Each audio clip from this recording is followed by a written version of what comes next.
la vida de un ser querido, como puede ser un hermano, un hijo, un padre, un esposo, ¿no? Y por lo tanto, yo creo que efectivamente el tema del perdón, como bien ha dicho Pedro Mari, ha quedado claro en vuestras exposiciones. Yo creo que es tan respetuosa la posición A como la posición Z. Yo entiendo a Pedro Mari, pero entiendo también muy bien a Marimar, entiendo a Miquel, entiendo a Gabriel, que de alguna forma podéis representar el sentimiento de muchas víctimas del terrorismo que si hiciésemos una encuesta, pues a lo mejor reflejan los sentimientos que aquí se han expresado, ¿no? Pero a mí, insisto, me parece que habéis dado tanto que no tenemos derecho, ni los ciudadanos, ni los poderes públicos, a pediros un mayor esfuerzo. Los únicos que tenéis derecho sois vosotros a pedir memoria, dignidad y sobre todo justicia, como ha quedado muy claro en vuestras exposiciones, ¿no? Señores, tenemos muy poco tiempo, pero querría hacerles una pregunta sencilla a cada uno de ustedes. Don Gabriel, ¿qué le pediría usted a nuestra sociedad?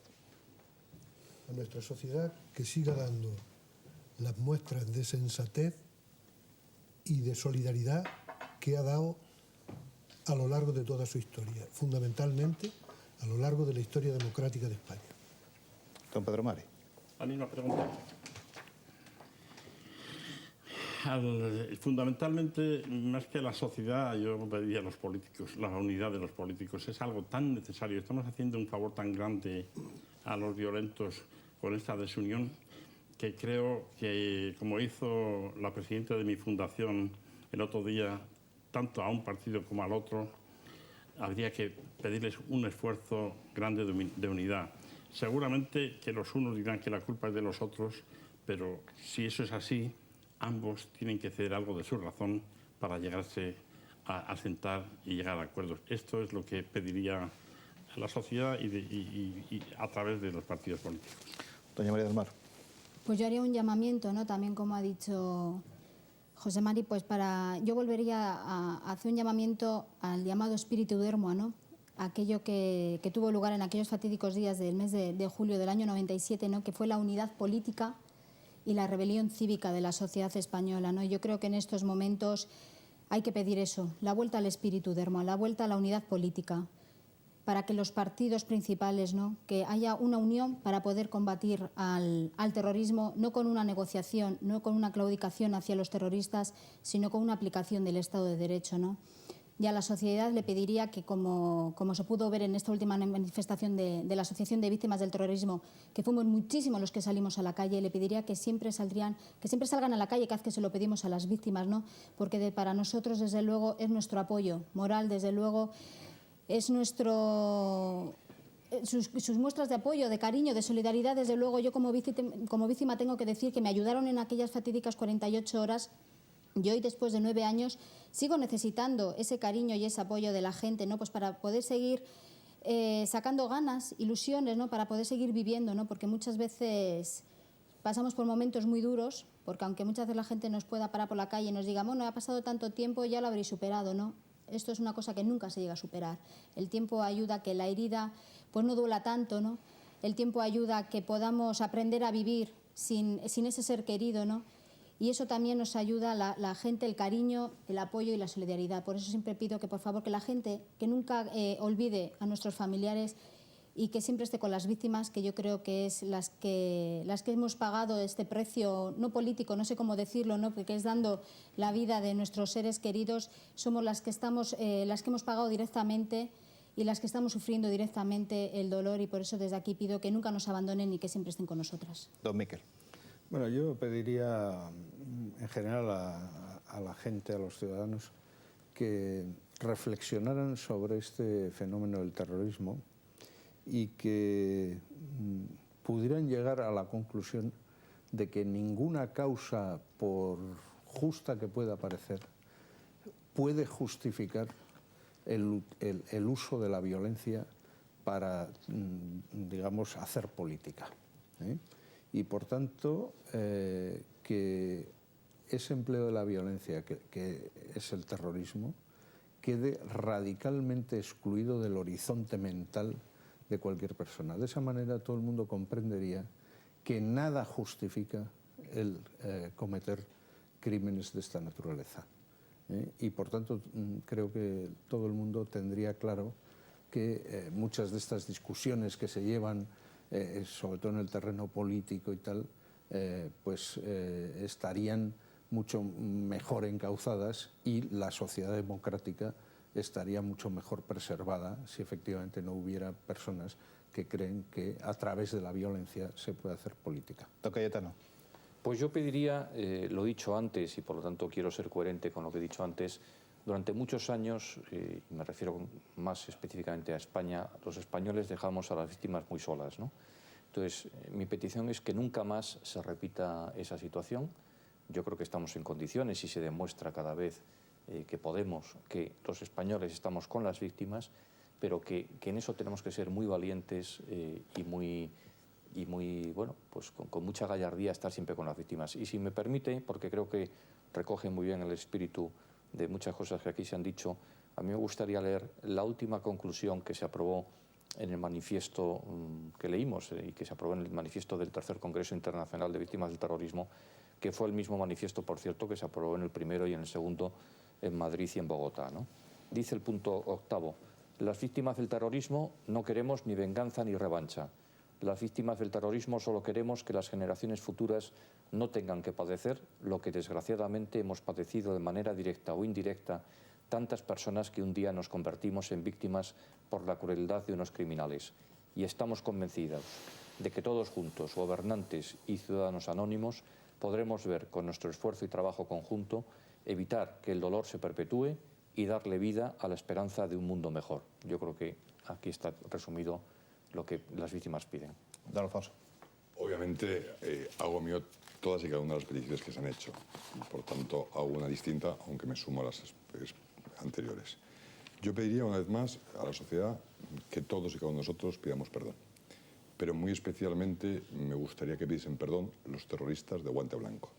Los terroristas de guante blanco nunca han cogido un arma, nunca han tenido una relación directa con los terroristas, pero son todos aquellos que os han beneficiado de las acciones políticas, o pseudo-religiosas, o pseudo lo que sea, o han instigado intelectual, moral, o psicológica o socialmente o han compadecido de una u otra manera la acción terrorista. Pues a todos esos terroristas de guante blanco, yo aquí sí que vamos a dar un primer paso para el perdón. Todo lo que les pido es que, porque yo les voy a perdonar, lo prometo, que una vez por todas digan perdón. Perdón porque yo pude sembrar el odio, la violencia, muchas veces en un chico, también vamos a ser justos, que ha sido una pobre inocente víctima de esos terroristas y que han sido los que han hecho que él coja un arma y al final, más que un ser humano, parezca un animal. Yo estoy esperando ese perdón y lo deseo y lo pido para todos. Y no solo para España, para todo el mundo y muy en especial para todas las distintas nuevas causas de víctimas de terrorismo y de todos esos terrorismos que están siendo instigados desde los poderes, tanto políticos como de determinados poderes, y me cuesta decirlo, pseudo-religiosos. Señoras y señores, hasta aquí tiempo de tertulia, que hoy les ha ofrecido el programa Terrorismo, las víctimas. Un tema inconcluso, con múltiples aristas, con múltiples aspectos que tendremos que seguir debatiendo y tratando para no olvidarnos del sufrimiento, para no olvidarnos de esas vivencias traumáticas que hoy nos han narrado aquí algunos de esos protagonistas directos y que otros muchos en silencio han sufrido y siguen sufriendo. Nos acompañaron los siguientes invitados: don Alfonso Coronel de Palma, don Cayetano González Hermosilla, don Miquel Buesa Blanco, doña María del Mar Blanco Garrido, don Pedro Mari Baglietto Martínez y don Gabriel Moris Noguera. Les recuerdo que pueden escribirnos a nuestro apartado de correos o hacernos llegar correo electrónico con sus propuestas, sugerencias y comentarios. Para nosotros son importantes. Gracias.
mis canciones. Un sueño. Que me conozcan.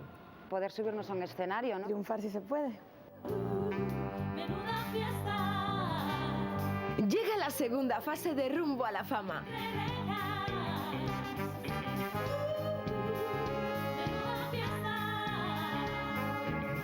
20 concursantes en busca de un sueño.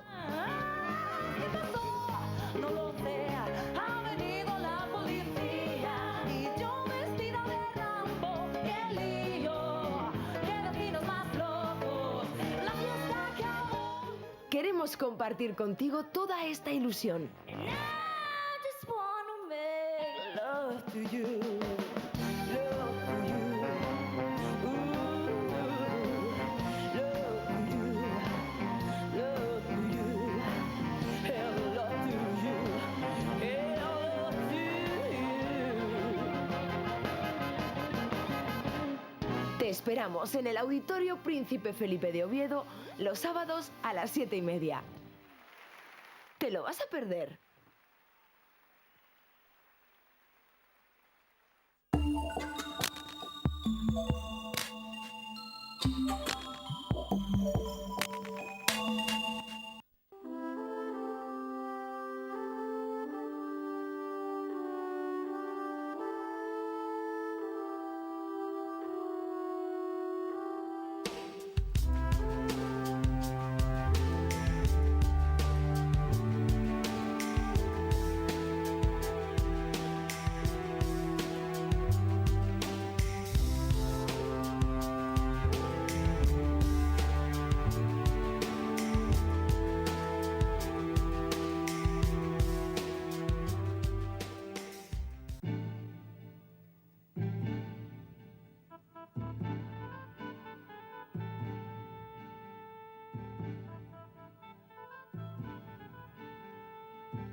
Debajo de nosotros se alzan unas ruinas nobles que permiten adivinar la desidia de siglos, pues hemos iniciado nuestro viaje de hoy sobrevolando uno de los monasterios más afamados y controvertidos de la provincia, el de Carracedo.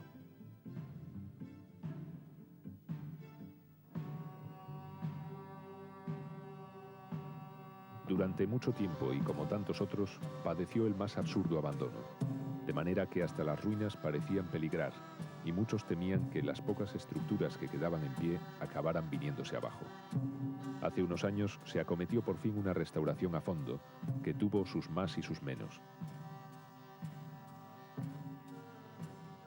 Sus más fueron que con ella se consiguió frenar el imparable desplome del edificio. Sus menos, que se siguió una manera de hacer muy en boga, de que lo nuevo resalte de una manera notable de lo original, de no añadir nada que no sea plenamente diferenciable. En este aspecto los hay que discrepan, pues consideran que tan importante es la consolidación física del monumento como el respeto de su estética.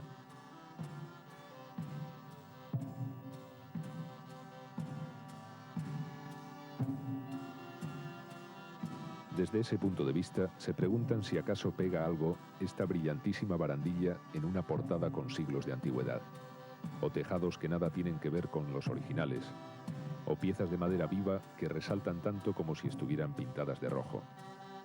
La gente que visita el monasterio lo comenta por lo bajo, pero quizá como en aquel cuento en que al emperador le cosieron un traje invisible, nadie quiere decir ni palabra, no sea que pase por bobo.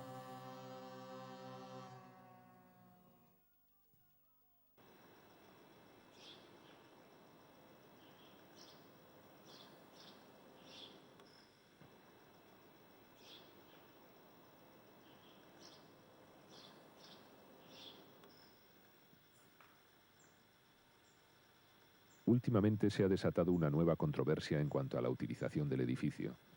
Se habló de emplearlo como sede de un museo etnográfico. Eso desató multitud de opiniones, mayoritariamente en contra. Al final, si no hay un nuevo cambio de opinión, será su destino albergar una muestra de la cultura cisterciense.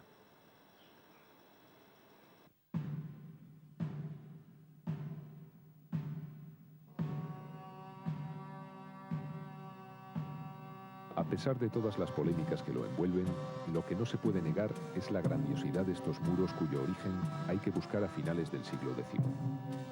Bajo patrocinio del rey Bermudo II se erigió un monasterio dedicado a San Salvador, que siglo y medio más tarde cambió de advocación. Desde entonces se llamó de Santa María. Por esta época adoptó la observancia cisterciense de la Orden de San Benito.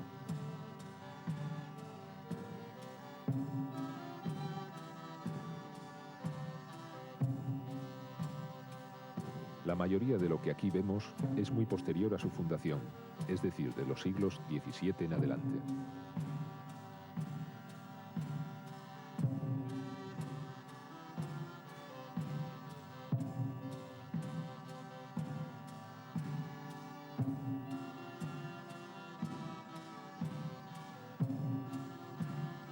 Sin embargo, del siglo XIII es el pequeño Palacio Real Anejo, mandado edificar por Alfonso IX.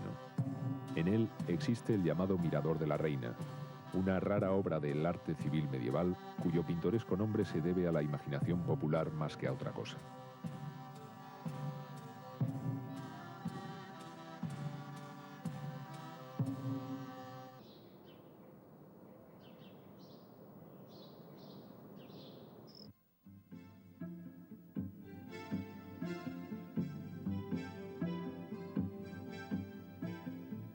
Muy cerca de Carracedo y a orillas del río Cúa está Cacabelos, que tiene su origen en la Edad Media y fue lugar de paso importante hacia Santiago. Unos cuantos siglos después, los peregrinos siguen siendo familiares a estas calles, que los ven pasar sin sobresalto alguno.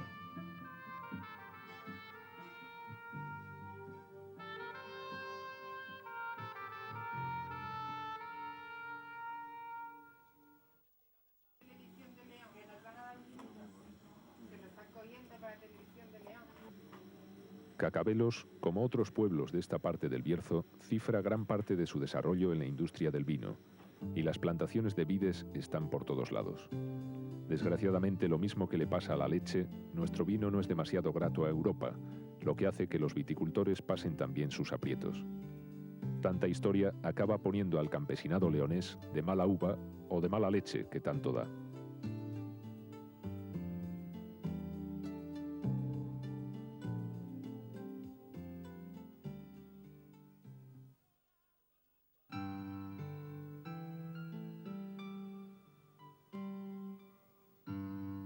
En Villafranca del Bierzo, el terreno comienza a revolverse un poco.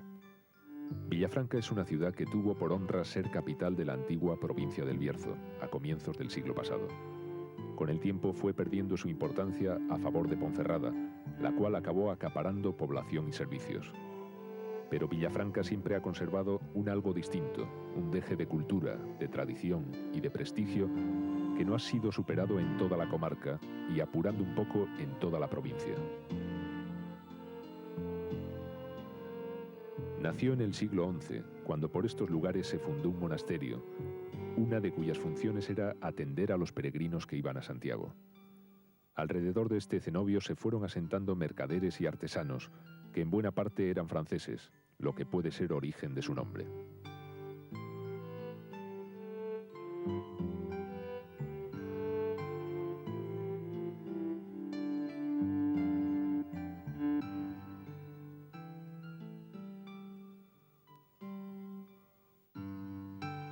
Lo que en principio era un pequeño núcleo habitado, adquirió en los siglos siguientes mayores dimensiones. Se edificaron casas solariegas, se levantaron iglesias y conventos, y la ciudad alcanzó el talante monumental que hoy tiene.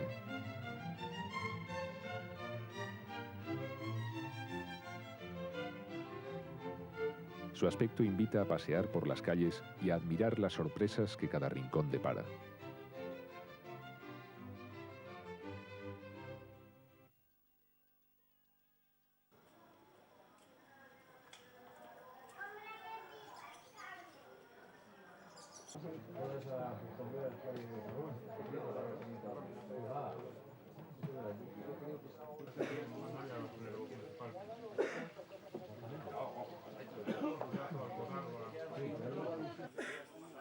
Villafranca nunca olvidó su vocación jacobea y no ha perdido el ambiente de lugar de paso y parada de peregrinos. Y nos hemos encontrado a muchos de ellos, acampados en tiendas de campaña o en albergues.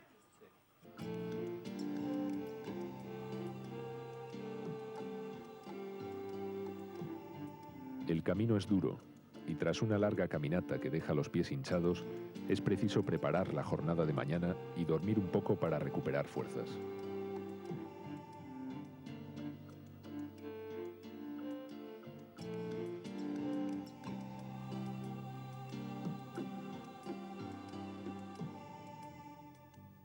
Pero nosotros no queremos marcharnos sin ver un poco de la parte monumental de Villafranca.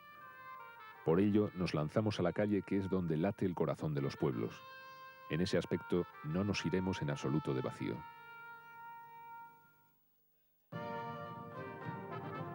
Quizá lo que primero llamará la atención del viajero será el castillo, edificado en el siglo XVI. Es notable, pero no por su esbeltez, pues es más bien achaparrado, aunque no exento de gracia. Buscamos el mérito en su buen estado.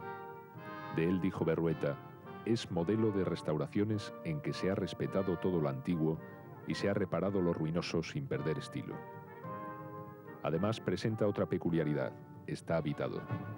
Difícil será encontrar otro igual, y su ejemplo debería servir para la compleja conservación de este tipo de monumentos.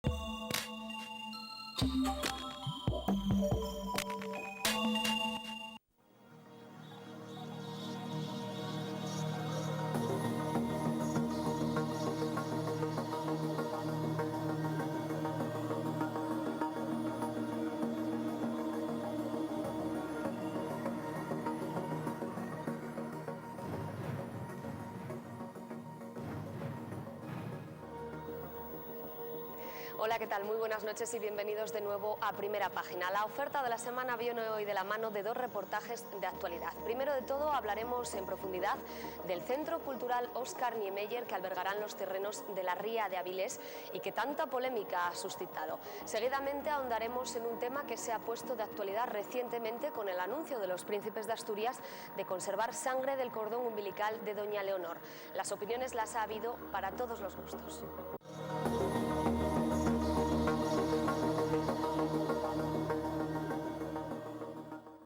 Comenzamos entonces profundizando en esa maqueta del arquitecto brasileño Óscar Niemeyer, que acoge desde hace poco un espacio expositivo de la ciudad, y hablaremos, como no, de las transformaciones que ha sufrido ese proyecto, desde que en un principio se conociese como el futuro Museo de los Premios Príncipe hasta su cambio de denominación. Todo ello arropado por la polémica que ha llevado a la ciudad de Oviedo y a los ovetenses a posicionarse en contra de que esa infraestructura estuviese fuera de la capital y por lo tanto de la sede de los galardones, que es Oviedo. La última quincena del mes de febrero y la primera del de marzo, un tema ha brillado con luz propia en el panorama informativo ovetense y asturiano.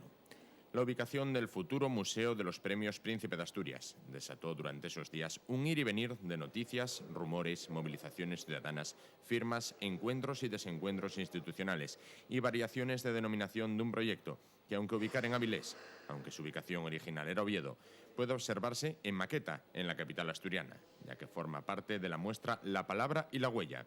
Todo este tema tiene, como todos, un comienzo, nudo y desenlace. Para conmemorar el 25 aniversario de los Premios Príncipe de Asturias, la fundación que otorga dichos galardones solicitó a los distintos premiados una colaboración con la que sumarse a los actos que habría de organizarse a lo largo del presente año. En el caso del arquitecto brasileño Óscar Niemeyer, Príncipe de Asturias de las Artes, se les puso una vieja aspiración del patronato: la adecuación de un museo que evoque los valores de los personajes distinguidos con el premio del heredero de la corona española. Óscar Niemeyer respondió a la llamada con el ofrecimiento de un diseño para tal equipamiento y, después de una visita de una delegación de su despacho Oviedo, envió a la Fundación Príncipe unos bocetos originales. La idea del arquitecto brasileño era ejecutar un complejo cerca de la cima del Monte Naranco que sirviera de ventana a la ciudad, desde donde poder observar todo Oviedo con su catedral como faro.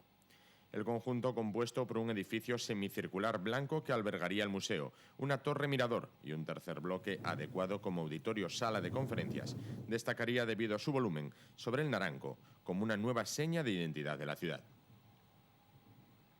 Sin embargo, la ubicación definitiva aún estaba por definirse, por cuanto el Monte Naranco cuenta con una protección medioambiental que dificultaría su realización en la cima misma. Para poder salvar tal escollo, el alcalde de Oviedo, Gabino de Lorenzo, llegó a ofrecer a la Fundación Príncipe de Asturias la posibilidad de cederles la parcela municipal donde actualmente se levanta el campo de rugby, considerando que era más fácil trasladar la instalación deportiva a otra zona de la ciudad para seguir manteniendo el espíritu con que fue concebido el proyecto de Niemeyer de servir como una ventana a la ciudad. En todo caso, la Fundación no contaba entonces con los recursos necesarios para acometer el esfuerzo inversor que requiere la construcción de un complejo museístico de las características del ofrecido por Niemeyer, con lo que el patronato decide de forma unánime ofrecer la realización del equipamiento a la administración que pudiera hacer frente a su coste, con el fin de que el mismo no reposase en un cajón del olvido. Es entonces cuando el gobierno regional entra en juego, acepta la cesión del proyecto ofrecido por la Fundación, pero impone unas condiciones, dando ocasión a que estalle la polémica. Además, el Consejo de Gobierno, en la sesión de esta mañana, hemos adoptado un importante acuerdo. Hemos acordado aceptar la donación del anteproyecto de Óscar Niemeyer al Principado de Asturias, donación que fue realizada por el prestigioso arquitecto a nuestra comunidad autónoma a través de la Fundación Príncipe de Asturias. También hemos acordado proceder a la firma del correspondiente acuerdo con don Óscar Niemeyer, con su gabinete de arquitectura, para el desarrollo del proyecto de ese espacio cultural que se ubicará en Avilés y que será una expresión de la memoria viva y permanente de los premiados Príncipe de Asturias, de los valores que encarnaron y de su lucha continua por un mundo mejor y más justo. Creemos que este es un importante proyecto para Asturias y la firma de esos acuerdos con el Gabinete de Arquitectos y con don Óscar Niemeyer tendrá lugar la próxima semana en Río de Janeiro. Y es que el gobierno regional presidido por Álvarez Areces no llevará a cabo las aspiraciones de la Fundación de levantar el edificio de Niemeyer en Oviedo, sede de la entidad, y ubicar en él el museo sobre los premios Príncipe, sino que prefiere trasladar la instalación a Avilés, donde el Partido Socialista había prometido levantar un complejo cultural con el que suplir las decepciones de la Villa del Adelantado, sufridas por otras decisiones anteriores del propio Areces. Llevar el Centro de Arte Contemporáneo pedido por Avilés para la Laboral de Gijón, y el Museo de la Siderurgia La Felguera. En todo caso, el patronato de la Fundación Príncipe de Asturias se desvincula totalmente del proyecto, una vez que cede los derechos del mismo, aunque el gobierno regional anuncia la creación del Museo de los Premios en Avilés, intentando vincular en todo momento a la Fundación, que permanece callada, incluso cuando desde el Principado se asegura que el proyecto de Niemeyer fue hecho exprofeso para Avilés, intentando acallar las voces críticas que tal anuncio despierta en Oviedo, ante la marginación que sufre la capital. Lo que se defiende es que se tiene que justificar mucho, porque hay un equipamiento de esta categoría, siendo Oviedo la capital del Principado y estando aquí la sede de la Fundación, ¿por qué ha de llevarse a Avilés? No estamos oponiéndonos a que el museo esté en Avilés, estamos oponiéndonos a que por las buenas y sin ninguna justificación se va a Avilés. ¿Por qué no ha de estar en Oviedo? Cuando nos hablan de localismo, nos atacan de localismo, yo diría, y no es localismo defender la situación a la ubicación en Avilés, igual de localista es. Pero sobre todo, ¿qué razones hay para que no esté en Oviedo? No porque un señor se levante por la mañana, te encuentre 24 millones de euros, que por cierto parece que los encontró en un cajón, y diga, como tengo 24 millones de euros, yo decido que el museo esté en Avilés. Pues mire, vamos a empezar incluso por debatir la propia necesidad del museo, que no se ha debatido. Y segundo, ¿qué ha dicho la Fundación? Que es la que tiene que proponer este museo. Si usted, la Fundación, propone ese museo y después hace falta una subvención, usted lo subvencionará. Pero hombre, que porque yo tenga el dinero, que es público además, decida dónde está, pues mire, eso es un acto con el que nosotros nos oponemos. No vemos ninguna razón por lo que abone el hecho de que este museo no tenga que estar en Oviedo. Me parece gravísimo. Creo que estamos ante el episodio más importante del acoso que está recibiendo constantemente esta ciudad. Es el segundo asedio de Oviedo, pero interminable. Estamos en, como se dice ahora, una deslocalización permanente. Basta ver una región con 1 millón de habitantes, con 3 campus, algo increíble, Una universidad en porciones tenemos, con la audiencia ha pasado igual, sin ninguna necesidad. Esta agresión gratuita a Oviedo, absurda, porque no olvidemos que los premios Príncipe de Asturias tienen su sede en Oviedo, la entrega de los premios es en el Campamor en Oviedo, había ya unos terrenos previstos para esta cuestión, para este museo, el ayuntamiento se va a volcar en el momento que la Fundación lo diga, que tenga los fondos, eso lo sabía el Principado perfectísimamente. ¿Por qué? Pues muy sencillo. El Partido Socialista y el señor Álvarez Areces dan Oviedo por perdido. No hay nada que hacer en Oviedo. Por lo tanto, tenemos que preocuparnos del resto. Están haciendo un esfuerzo por cercar a la capital del Principado en base a que es la perla que dijo en su día Rafael Fernández que los socialistas tenían que recuperar y que no han recuperado. Esto es un gesto más. Vamos a ver lo que dice la Fundación del Principado de los premios, que es la que tiene que decidir, y la propia Casa Real. No es bueno esta polémica para Asturias, no es bueno, pero vuelvo a decir, aquí hay algo más que razones objetivas, yo creo que hay razones políticas y partidistas para que este proyecto del Principado con 24 millones de euros de inversión vayan a una localidad como Avilés. A mí me parece un sinsentido tremendo. Bueno, los premios Príncipe de Asturias nacieron en Oviedo, crecieron en Oviedo, se consolidaron en Oviedo y el museo, yo creo que siempre debiera estar en Oviedo. Yo hace unos días leía unas declaraciones de nuestro alcalde donde hablaba de que, bueno, que se estaba atacando un poco la capitalidad de Oviedo. Y hablaba del Consejo Consultivo, hablaba del Defensor del Pueblo. Esto viene un poquitín a darle la razón totalmente. Parece que te están tratando de desperdigar todos los temas institucionales, porque inevitablemente un museo de la Fundación es un tema institucional, es un tema de Asturias. Quieren sacarlo de Oviedo, yo no encuentro ningún razonamiento para ello. Los premios nacieron en Oviedo y tienen su sede aquí. Creo que lo lógico sería que el museo también estuviese aquí, con el mismo marco que tienen los propios premios. Sin embargo, hay una tendencia actual bastante clara, no solamente aquí, de descentralizar. Yo creo que, por el contrario, las nuevas comunicaciones más ágiles hacen que sea más fácil tener las cosas reunidas y ir de un sitio a otro, pero también el argumento puede darse vuelta a la inversa. En conclusión, por obetense y por asturiana, creo que mejor estaría en Oviedo. En principio, por lo tanto, todo lo que sea dispersión de algo que está funcionando maravillosamente en Oviedo no me parece conveniente. Y no es por chauvinismo, es porque creo que debe de ser así. En Oviedo comienza a hablarse de recogida de firmas e incluso de convocar una manifestación. Mientras tanto, y de forma repentina, los bocetos originales que Niemeyer había presentado a la Fundación, con las cotas y el relieve del Monte Naranco como fondo, cambian cuando el proyecto es cedido al Principado y el Gobierno regional traslada a los medios de comunicación los mismos dibujos, pero recortados sobre un fondo azul o superpuestos sobre la ría avilesina, asegurando que han sido creados para tal ubicación.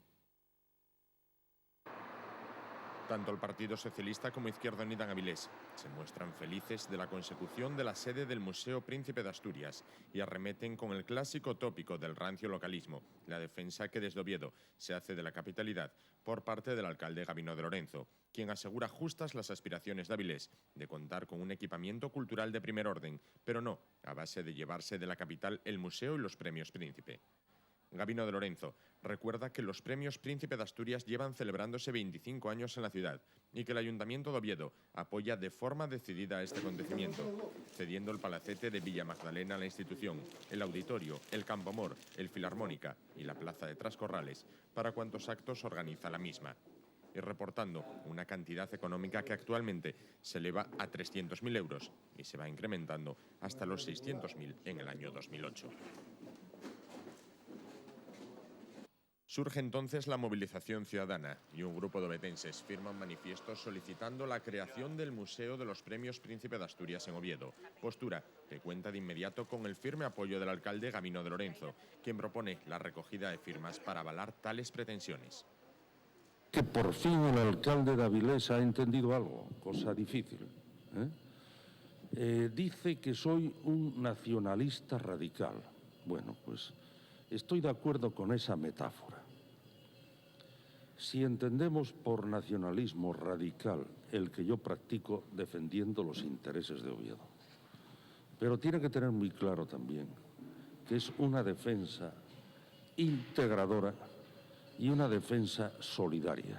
Oviedo nunca se ha opuesto a nada, prácticamente. Que un portavoz calificado de la Fundación salga a decir cuál es la postura de la Fundación. Todavía estoy escuchando voces, pero que no son ni del presidente ni del director general de la Fundación. No tengo nada que decir. Quiero que hablen ellos. Son los que tienen que hablar. Son los que tienen que decir. No estoy de acuerdo que se vaya para Avilés porque, bueno, teniendo Oviedo, que es la capital, no lo veo lógico. ¿Cree que lo vamos a conseguir? Hoy seguro que sí. 25 años aquí no está bien. Y que siga. Fue donde nació, ¿no? ¿Usted cree que lo vamos a conseguir con todo esto que se está...? Hombre, haremos lo posible, ¿no? No, debería de estar aquí. Son aquí, pues que sean aquí, ¿no? Como siempre estuvieron aquí, ¿por qué tienen que ir para Avilés? ¿Qué más tienen los de Avilés que tenemos los de Oviedo? No, de eso nada. Yo voy a donde sea para que no vayan para allá. Porque no podemos disfrutarlo aquí. Porque tenemos que desplazarnos a otro sitio. Que hay que conservarlo y si hay que ir a la huelga se va o a lo que sea. Sí. Son de Oviedo, no son de ningún sitio. Y nada más, por supuesto. Ustedes, bueno, siempre han estado aquí, los Siempre, premios, se han siempre. disfrutado aquí en Oviedo. Claro, por supuesto. ¿Y por qué los van a llevar fuera de Oviedo? Creo que tiene que estar aquí. Porque los premios Príncipe de Asturias, yo creo que, no sé, son de Oviedo, digo, no sé. Entonces, ¿te planteas firmar? ¿No te lo planteas? Sí, igual sí. Hombre, yo soy de Oviedo y evidentemente prefiero que la Fundación Premios Príncipe de Asturias esté en Oviedo, porque es la capital de Asturias y es la ciudad más representativa de todos estos premios y, bueno, en realidad es la ciudad que más se conoce de puertas para afuera. Y, bueno, esa más o menos es mi opinión. Hombre, yo soy de aquí de Oviedo, entonces me parecería mejor que se quedara aquí, porque además los premios entran aquí. No sé, estoy a favor de que se quede, pero bueno. Mientras tanto, y con la movilización ciudadana ya en marcha, el gobierno del Principado se desplaza hasta Brasil para firmar definitivamente la cesión del proyecto que Niemeyer había realizado para la Fundación Príncipe de Asturias y continúa advirtiendo que la creación del museo debe estar vinculado siempre con este proyecto, exigiendo incluso que diversos actos organizados por la Fundación se desarrollen en Avilés. Este es un proyecto donde la arquitectura desarrolla una capacidad transformadora en una comarca en la que él integra perfectamente su proyecto. Todos los proyectos, dice, necesitan un entorno adecuado y ese entorno de la Ría de Avilés preparado para recibir en un momento dado, y este es el momento, un elemento de transformación. La arquitectura, como él quiere, que sirva al pueblo para su desarrollo.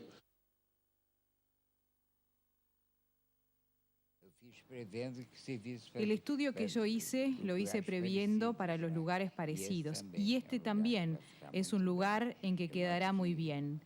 De modo que si hubiera proyectos ya estudiados y es un problema de adaptación y de alta especialización, yo ya preveía el proyecto para un lugar u otro con esas características locales que facilitasen. La politización del asunto es ya un hecho y mientras el Partido Popular cierra filas alrededor del alcalde Gabino de Lorenzo en su lucha por defender la capitalidad de Oviedo, el Partido Socialista local se alinea con las tesis del gobierno regional y solicita respeto a la Fundación. Por su parte, en Izquierda Unida, unos, los de Avilés, aplauden el proyecto y otros, los de Oviedo, lo rechazan abiertamente, independientemente de su ubicación. Yo creo que el gobierno regional tiene que tener autonomía para decidir dónde ubica los equipamientos que se consideran necesarios. La Fundación Príncipe de Asturias es una institución libre, con un patronato, con un presidente y con un director. Poner en duda la trayectoria de estos 25 años es, desde luego, inadmisible. Reconocimientos de la ONU, de la UNESCO, del Consejo de Europa, de las instituciones europeas, de las instituciones culturales de todo el mundo. Parece ser que eso no cuenta.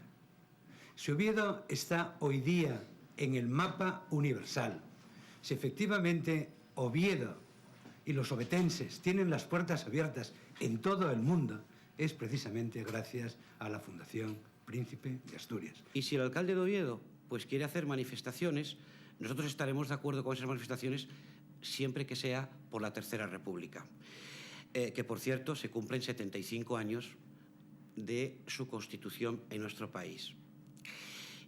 Y si el alcalde de Oviedo quiere ser coherente con lo que dice, lo que tiene que hacer es retirar los 100 millones de pesetas que todos los años el pueblo de Oviedo aporta al evento o a los eventos de los premios Príncipe de Asturias.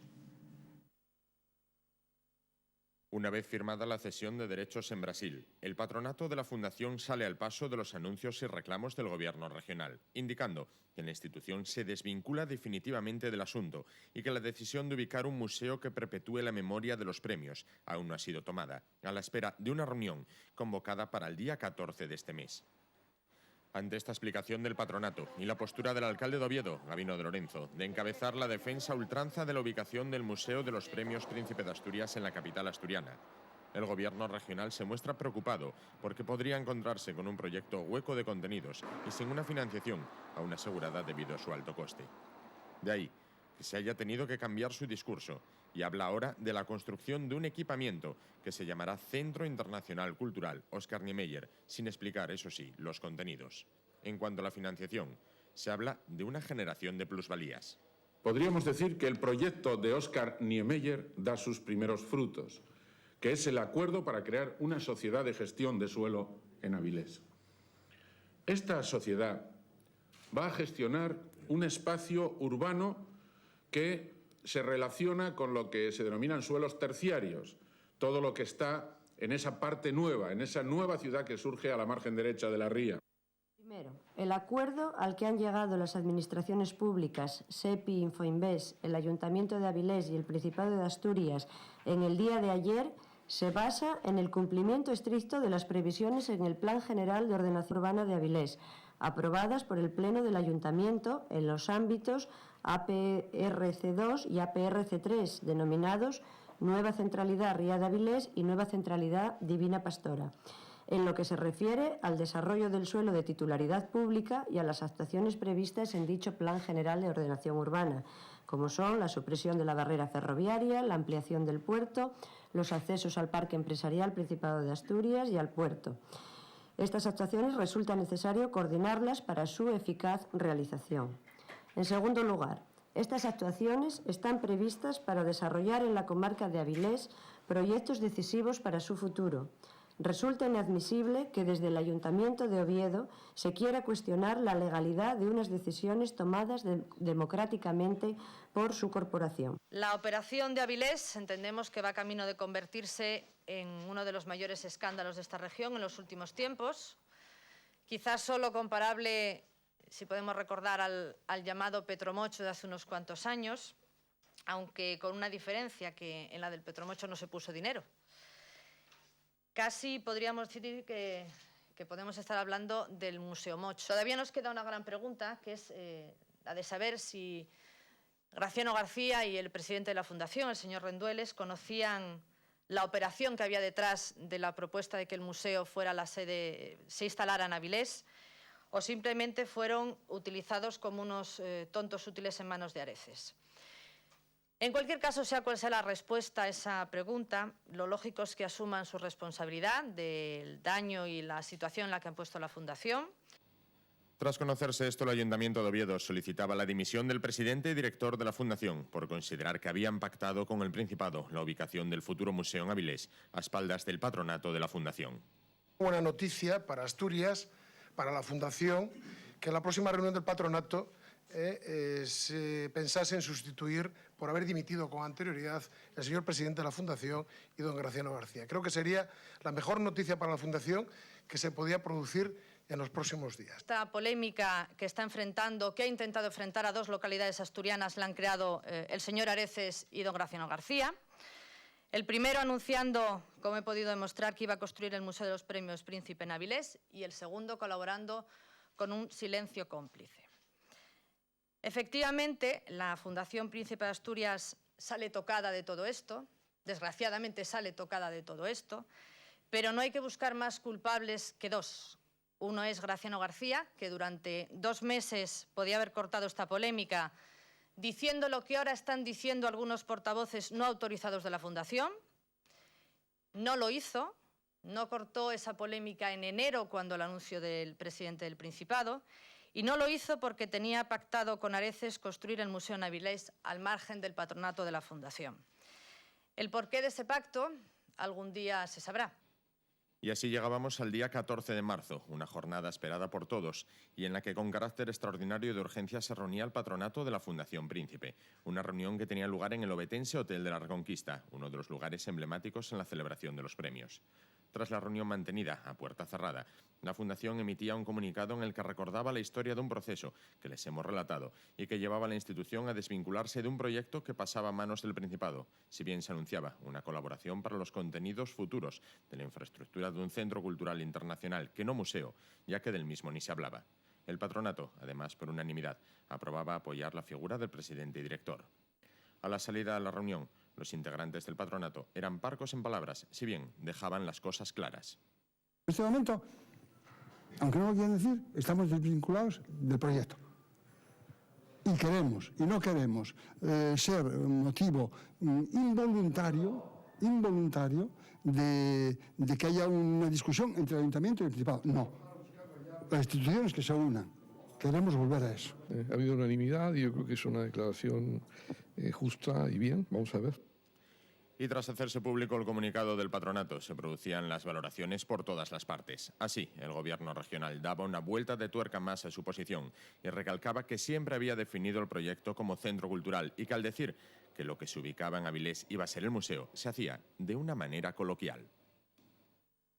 La Fundación siempre ha estado vinculada a este proyecto y esta mañana, a través de esa manifestación y de la voluntad de firmar un convenio, siguen vinculados al proyecto, que será mucho más que un centro expositivo, será un gran centro cultural con una serie de equipamientos que van a propiciar muchísimas actividades, pero entre ellas un gran centro expositivo que permita difundir y promocionar los altos valores que encarnan los premiados y los Premios Príncipe de Asturias. Cuando se habla de Museo de los Premios, nunca de manera oficial se le había dado ese nombre.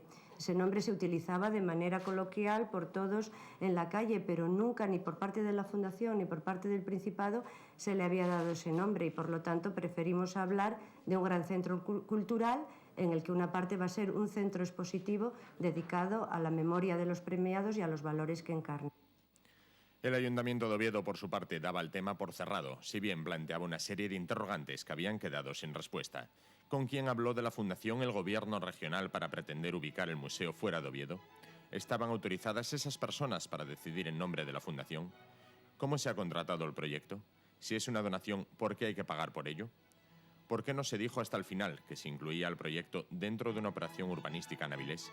Finalmente, el equipo de gobierno municipal señalaba que el objetivo de Oviedo y los ovetenses se había cumplido. Se había evitado mediante la férrea postura municipal y la movilización ciudadana, que contribuyó con más de 40.000 firmas en una semana, a que el museo no se ubicase fuera del concejo ovetense y que quedase claro que de realizarse en algún lugar, el mismo, por historia, tradición y sobre todo por lógica, tendría que ser Oviedo.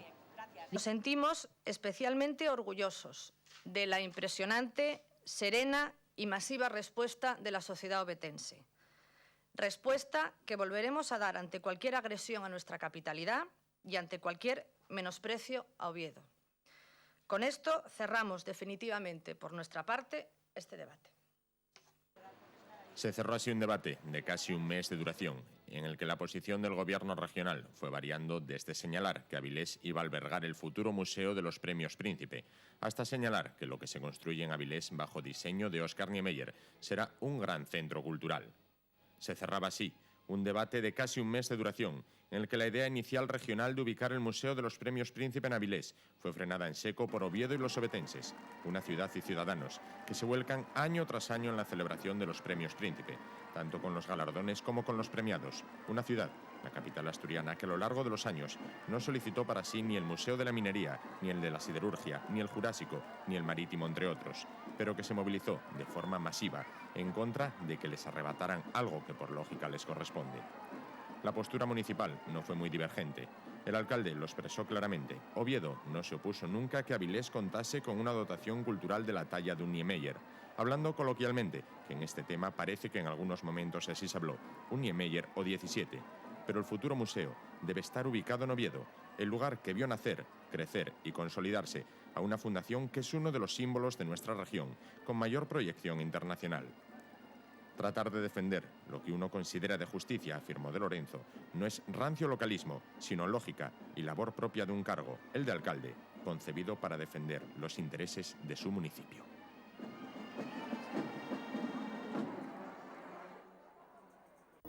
Hacemos ahora una pausa para la publicidad y en unos instantes les hablamos del otro asunto que centra hoy nuestra primera página, que es la posibilidad o no de tener acceso a guardar la sangre del cordón umbilical de los recién nacidos.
Desde que se hiciese pública la noticia de que los príncipes de Asturias mantienen congeladas las células madres del cordón umbilical de doña Leonor, las opiniones respecto a este tema se han disparado. Muchos se ha hablado de los fines de investigación y los fines terapéuticos que tiene esta práctica y también mucho se ha hablado de la imposibilidad que todas las familias tienen para llevarla a cabo.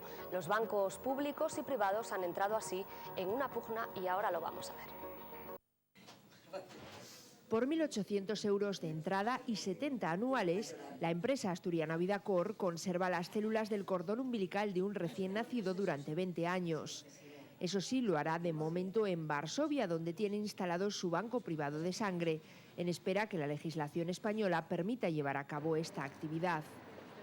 De hecho, el primer intento para instalar esta empresa se efectuó en Asturias, pero no pudo ser porque la Comisión Técnica de Trasplantes rechazó la propuesta en julio del año pasado. Aducían la falta de demanda.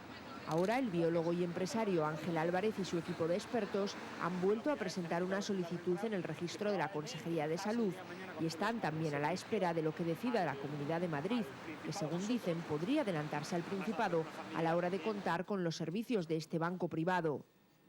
El Ministerio de Sanidad prepara hace tiempo una normativa para regular todo lo relacionado con los bancos de sangre. Ese reglamento podría estar listo en abril, pero mientras tanto, Vidacor ofrece sus servicios a los padres españoles por vía telefónica y a través de Internet. No hay que olvidar que Vidacor es un proyecto nacional, pero ha nacido en Asturias. Hoy por hoy sigue siendo una empresa asturiana y en el interés de seguir defendiendo la asturianía de este proyecto y que no se pierda, pues en ese gesto de buena voluntad hemos introducido otra vez solicitud de acreditación como banco de sangre de cordón umbilical en el Principado de Asturias, pues tratando, insisto, de conseguir este objetivo de asturianía. Si lo que quieren es que nos manifestemos acerca del optimismo que tengamos con respecto a esta solicitud, pues tenemos que decir que somos poco optimistas. Por nuestra parte que no quede, aquí está un gesto de buena voluntad, otra vez volver a intentarlo, pero somos poco optimistas. Hay que decir, desgraciadamente, que aun Vidacor siendo un proyecto asturiano, Asturias es la comunidad de España que menos receptiva está siendo a este planteamiento. Según Ángel Álvarez, a pesar de la normativa vigente, ningún centro médico debería negarse a extraer la sangre del cordón umbilical de un recién nacido si los padres así lo piden. Sin embargo, en Cabueñes, una familia que había contratado el servicio con Vidacor no recibió autorización para conservar las células. Estamos recogiendo sangre en todos los hospitales públicos de España, menos en los hospitales públicos de la comunidad por orden del director general de Prestaciones Sanitarias, don José Ramón Riera.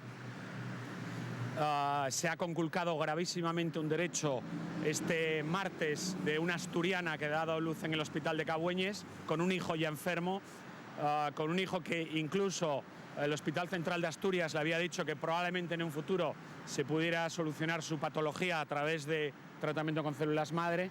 Se dirigió a la administración pública del Principado de Asturias para que recogieran la sangre de su nuevo bebé, de su nuevo hijo, se lo negaron, acudió a nosotros, tenía el servicio contratado y imagínense qué situación en el momento del parto cuando le negaron recoger la sangre siguiendo las directrices que la Consejería había enviado. La Consejería de Salud insiste en su mensaje. Hasta que el Ministerio de Sanidad no apruebe la normativa, las maternidades públicas de Asturias solo aceptarán la extracción de sangre de cordón para donación altruista y no para uso particular. No existe ninguna ley, ninguna norma de ningún rango que prohíba la instalación de bancos privados en nuestro país. Existe una política sanitaria del Sistema Nacional de Salud que no va favorable a la instalación de este tipo de bancos, pero lógicamente cuando nosotros rechazamos, denegamos o aceptamos una de estas propuestas es porque hay una serie de razones de tipo técnico-administrativo y por lo tanto nosotros estudiaremos la petición que ha hecho Vidacor, como estudiamos todas las peticiones, y si no existiera ninguna razón de tipo técnico-administrativo, sobre todo ahora que hay una directiva europea que es favorable a la instalación de bancos privados, nosotros no podemos denegar ninguna autorización. Bien, es cierto que desde el punto de vista normativo no ha habido cambios y nosotros pues estudiaremos, como hemos hecho la vez anterior y como hacemos siempre, con el máximo rigor. El Principado quiere reactivar la recogida de muestras en el banco público que ya existe en el Centro Comunitario de Sangre y Tejidos y al que dotarán de más recursos. Las donaciones, eso sí, deberán ser siempre altruistas y anónimas. Haremos, lógicamente, cuando estemos en disposición de tomar todas estas muestras y de tener un almacenamiento seguro, pues una información adecuada en medios y a toda la población. Cuando una persona dé a luz ingrese para ello o incluso ya dentro de atención primaria, cuando se encuentre en el seguimiento de su embarazo, se le dirá que existe esta posibilidad y si quiere donar los progenitores de su cordón umbilical, del cordón umbilical de su hijo o de su hija, y por lo tanto pues ya cada madre sabrá que es una posibilidad cierta y podrá optar por dar o por no en función de sus consideraciones particulares, ¿no? Cualquier mujer que ahora mismo pues quiera donar de forma altruista sus células lo puede hacer porque estamos en condiciones, aunque con dificultades, sí es cierto, de en esos casos recoger esas células e enviarlas a través de nuestro banco a almacenar de momento a otros bancos de los que ya están funcionando en nuestro país. Criopreservar es el nuevo verbo que requerirá la atención de la Real Academia Española. Viene a ser congelar y conservar. Criopreservadas se almacenan las muestras de sangre con células madre del cordón umbilical que son extraídas en el momento del parto, cuando los padres del bebé así lo han solicitado.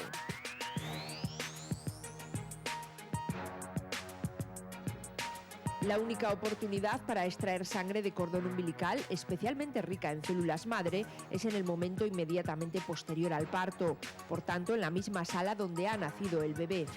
La manipulación del cordón umbilical se lleva a cabo después de que éste haya sido separado del recién nacido.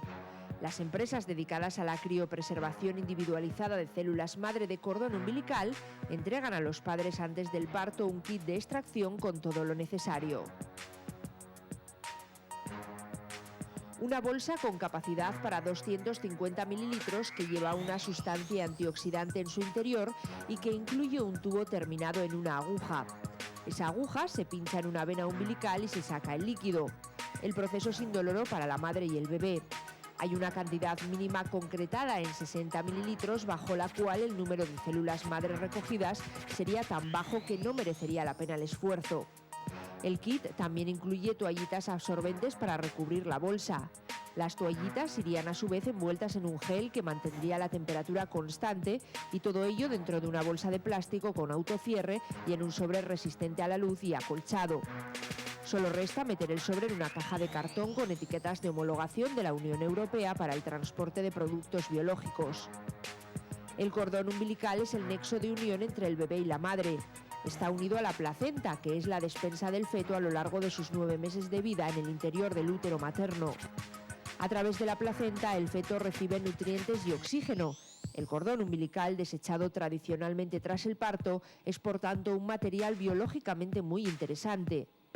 Ese material biológico que encontramos en el cordón umbilical contiene gran cantidad de células madre que son como el combustible que mueve la increíble maquinaria de formación de la sangre y los órganos de nuestro cuerpo. Es la célula progenitora, heredada directamente, autorrenovable y con capacidad para dividirse indefinidamente y diferenciarse en distintas ramas de tejido, es decir, piel, músculos, tejidos grasos u óseos, entre otros. El valor biológico de las células madre de cordón umbilical está probado y es susceptible de tratamiento en algunas enfermedades oncológicas, muchas de ellas relacionadas con la sangre, como algunas leucemias y linfomas y problemas derivados de la coagulación. También sirven para el tratamiento de enfermedades relacionadas con errores genéticos de metabolismo e inmunodeficiencias. En aplicaciones en materia de medicina regenerativa hay que hablar de futuro. Es de esperar que cercano, aunque sin crear falsas expectativas. Diabetes, Alzheimer, Parkinson son enfermedades que quizás en un horizonte no muy lejano puedan ser atacadas mediante terapia celular. No se sabe lo que puede mantenerse porque esta es una técnica puesta en práctica hace un cuarto de siglo. La muestra se congela a 180 grados bajo cero, temperatura que anula el proceso de envejecimiento de las células. Hay que suponer que con el tiempo la célula pueda perder un pequeñísimo porcentaje de viabilidad que no afecta en todo caso a su eficacia terapéutica. Las 3 empresas privadas que operan en España con células madre de cordón umbilical envían muestras al extranjero para su conservación, porque en nuestro país no se autoriza la creación de bancos privados de este material. No se trata de una práctica ilegal, pero falta una normativa regularizadora. Existe, sin embargo, un banco público de células de cordón umbilical que recoge muestras a familias con antecedentes de enfermedades susceptibles de poder ser tratadas con terapia celular y también muestras donadas para su uso público. Hay actualmente unas 20.000 unidades congeladas en los 7 bancos públicos que existen en España, una cantidad que no parece excesiva teniendo en cuenta que en nuestro país nacen 450.000 niños al año. También es verdad que los tratamientos con células madre procedentes de cordón umbilical son hoy por hoy muy escasos. Entre la extracción de la sangre hasta su almacenamiento en frigorífico debe pasar un plazo no superior a las 72 horas. El traslado se hace por vía aérea y por lo general la bolsa llega a su destino dentro de un plazo de 24 horas. Una de las grandes ventajas de las células madre de cordón umbilical es que son más inmaduras que las células madre de adulto, pero también mucho más plásticas, lo que quiere decir que se adaptan mejor a un organismo nuevo y lo que reduce las posibilidades de rechazo en trasplantes. Los bancos privados de células madre de cordón umbilical funcionan a tenor del libre mercado, pero unos precios orientativos pueden ser estos. Se adelantan unos 300 euros cuando se recibe el kit de extracción. La criopreservación cuesta en torno a los 1.500 euros por un periodo de 25 años, que se paga después de comprobar que el proceso ha culminado con éxito. El director técnico del Centro de Transfusiones de Asturias, Francisco Menéndez Tebar, que defiende la donación pública y altruista de estas células, relativiza sin embargo su importancia práctica en medicina y lo hace con 2 argumentos. Primero, no siempre la sangre de cordón cumple los requisitos para ser recogida y congelada con usos terapéuticos. Y segundo, existe un volumen suficiente en los bancos públicos para hacer frente a cualquier eventualidad. Para autotrasplante no sirve absolutamente para nada.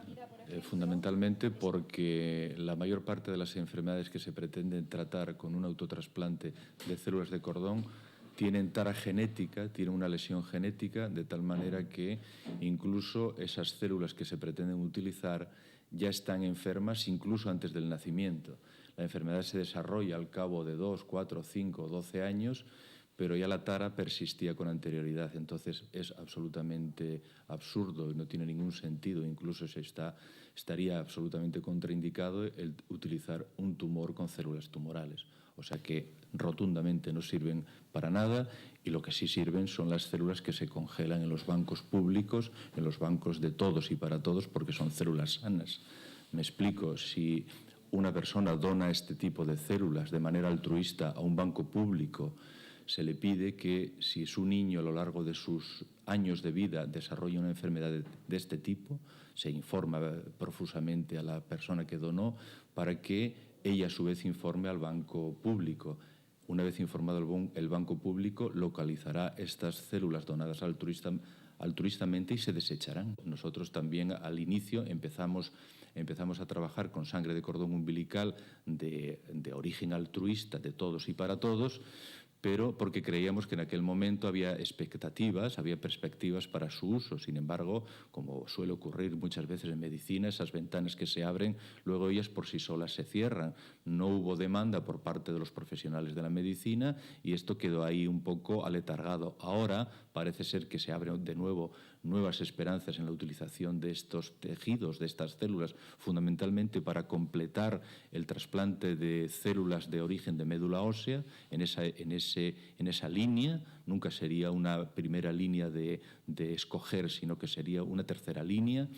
Pero parece que se abren expectativas no solamente para ser utilizados en niños, sino también para ser utilizados en adultos. Las células madres sirven para lo que sirven, fundamentalmente sirven para apoyar los tratamientos de quimioterapia y de radioterapia de determinadas enfermedades, fundamentalmente leucemias.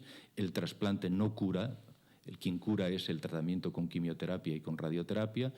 Y lo único que hace el trasplante, bueno, lo único con mayúscula, es que mejora la capacidad de actuación de estos tratamientos y mejora la recuperación del paciente, pero no es en ningún modo por sí solo un tratamiento curativo. El tratamiento curativo lo realiza la quimioterapia y la radioterapia, que ya, por cierto, por sí solas curan muchísimas enfermedades de este tipo. Por ejemplo, las leucemias de los niños son curadas en un 90% simplemente con la quimioterapia. También la Iglesia asturiana ha querido intervenir en la polémica en torno a la creación de bancos de cordón umbilical. El secretario para la Defensa de la Vida valora muy positivamente la creación de estos bancos y alienta a todo tipo de entidades a que con su apoyo promuevan investigaciones. Evitar, como ninguno de los tratamientos en algunos casos concretos, sin perjuicio de que quizá exista demasiadas expectativas sobre todos estos procesos, que los resultados no son todavía tan seguros. Y lo que nos preocupa, desde luego, sin embargo, es la disposición de la vida, el valor de la vida, que es el mensaje fundamental de esta semana que hemos organizado. Nos preocupa la natalidad y, sobre todo, la dignidad de la persona, que no se utilice de modo instrumental en todos estos procesos, ¿no? Nos parece lo menos importante, nos parece si los centros tienen que ser públicos o privados. Entendemos que los privados estarán sometidos a las disposiciones generales de evitar el mercantilismo, de realizar negocios jurídicos onerosos sobre este tipo de posibilidades, y cumpliendo yo creo que esa normativa, lo mejor es que cuanto más posibilidades exista de embriones extraídos del cordón umbilical, de células madres, perdón, pues mejor.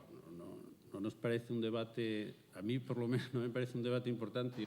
En todo el mundo se han efectuado cerca de 6.000 trasplantes de células de cordón umbilical, de los que 328 se han hecho en España hasta principios de 2006.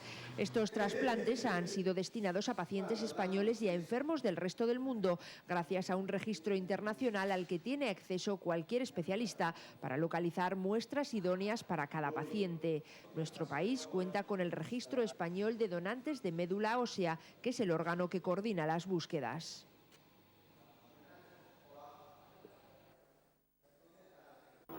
Es todo por esta semana. Volvemos la próxima. No se olviden, con otros temas de actualidad como los que hoy les hemos contado y que esperamos que sean de su interés. Hasta entonces, que pasen una buena noche.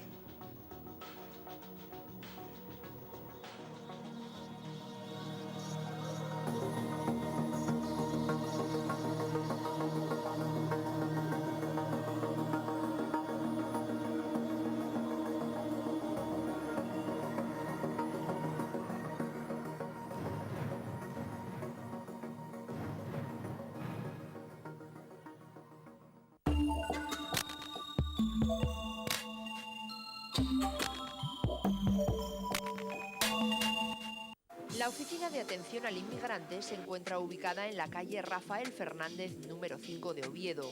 Sus teléfonos son 985 22 4401 y 985 22 4404. En la Oficina de Atención al Inmigrante se ofrece apoyo psicológico, asesoramiento jurídico y consultas sociales. Los horarios de atención al público son de lunes a viernes por la mañana de 9 a 2 y los martes y jueves de 5 a 7 de la tarde.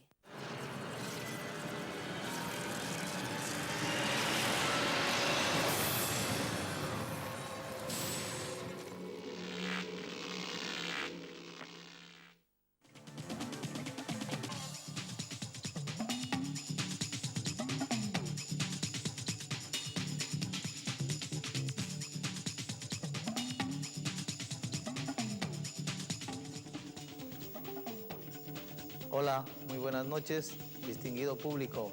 Integrados, desea que estén pasando bien y esperamos que, como todas las semanas, os guste este programa.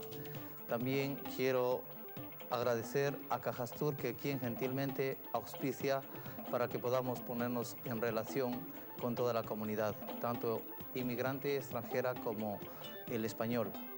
Quiero extender un saludo a todo el personal de Urbacer, y en especial a los compañeros de Avilés que están con un convenio y que os digo, que tengan confianza que ese convenio se realizará. Para continuar con el programa, siempre tenemos personajes interesantes, representantes de ONGs, de asociaciones, para que nos comenten y nos conversen qué es lo que realizan en beneficio de la ciudadanía, tanto en Europa, en América y en otros continentes. Hoy lo tenemos la presencia de don Luis Manuel Rodríguez. Luis, muy buenas noches. Buenas noches, César. Bienvenido. Gracias. Pues vamos a empezar a dialogar. Cuando quieras. Nuestra costumbre, mediante preguntas, espero que no sean tan difíciles. No hay problema. Pues tú vienes como delegado de Geólogos del Mundo, que es una ONG. Ok. Es una ONG que está en España funcionando desde hace 10 años. Se creó a través de la Federación Europea de Geólogos. He de deciros que en toda la Unión Europea somos realmente unos 80.000 geólogos. Y de todo lo que se recauda en los diversos países, el 1% se dona a esta ONG. Posiblemente sea porque, como los geólogos es una profesión que trabajamos mucho fuera de nuestro país, hemos visto las necesidades. Y los que vamos quedando en un segundo plano ya, porque la tecnología nos está echando de los puestos de trabajo, como prejubilados y todo esto, pues estamos impulsando este tipo de cooperación con los países en los que nosotros estuvimos trabajando y de los que nos sentimos muy orgullosos de pertenecer, no sé, al mismo género humano que somos todos, ¿no? En otras palabras, ¿me quieres decir que esta ONG solo son socios geólogos? No. Tenemos multitud de socios. Realmente trabajamos con muchos, con todas las ONGs. Colaboramos con Medicus Mundi, Médicos del Mundo. Somos como si dijéramos una ONG muy técnica que nos dedicamos casi única y exclusivamente a los abastecimientos de agua y a los desastres naturales y a los riesgos geológicos. Lógicamente, es como si cuando alguien está enfermo, pues puedes ir o a un curandero o a un médico. Nosotros, como decía muy bien una contraparte nuestra de Nicaragua, decía, ustedes son los médicos de la tierra. Ya. Bueno, ¿y me podéis decir dónde está la matriz de esta ONG? La matriz la tenemos en España, en Madrid, en este momento, pero somos una federación que estamos por todo el mundo. Estamos en Italia, estamos en Francia, en Bruselas, en Aragón, en Cataluña, y funcionamos cada uno más o menos como si dijéramos como una federación de ONGs, y cada uno estamos especializados en una parte del planeta. Ya. ¿Cuál es el sistema con el que operan ustedes en estos diferentes sitios? Pues mira, normalmente nos vienen a pedir consejos técnicos. Como tenemos una delegación en Bruselas, ahí presentamos muchísimos proyectos a la parte de la Unión Europea que se llama ECHO, que es la parte que se dedica a ayuda humanitaria. Lo que solemos hacer es, les preparamos la parte técnica a los diversos países para que ellos lo puedan presentar en Bruselas y luego a través de la Unión Europea puedan tener financiación. Porque, lógicamente, al tratar problemas de abastecimiento de agua, son problemas muy costosos y no sería, una ONG sola no podría ser. Nosotros actuamos como si dijéramos de catalizadores para poder llegar a conseguir, sobre todo, lo que yo te digo, y por lo que estoy muy obsesionado, que es el acceso al agua potable. Has de saber que más de 1.200 millones de personas en este planeta, que somos 6.000, es decir, la quinta parte, no tienen acceso al agua potable. Y eso es algo tremendo. Así es. Es algo tremendo, incluso las guerras no vendrán por el petróleo, sino que vendrán por el agua. Mira. Porque nosotros somos agua y vamos, y vivimos y nacemos y morimos con el agua. Ahí estoy contigo porque el agua es el elemento vital. Okay. ¿Estos proyectos en qué sitios nomás han realizado? ¿En qué países? Hablando por América. Estamos, por ejemplo, desde el Principado de Asturias nos centramos en la parte de Centroamérica.